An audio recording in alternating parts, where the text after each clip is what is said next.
তো শুভ সকাল বন্ধুরা, কেমন আছে সবাই? আশা করছি সবাই ভালো আছে। তো আমার ভিডিও করার একটাই কারণ হলো যে আমরা আছি তামিলনাড়ুতে। ঈদের সময় বাড়িতে যাবো।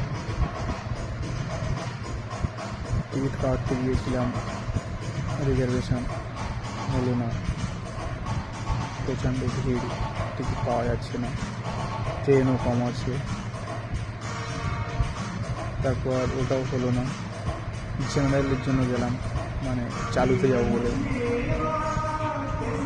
ট্রেনে উঠতে পারলাম না, এত ভিড়, প্রচণ্ড ভিড় ছিল, ট্রেনে উঠতে পারলাম না, সেই কারণে চলে এসেছি।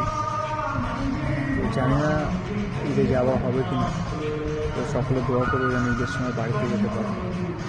আসসালামু আলাইকুম, সকলে ভালো থাকবে।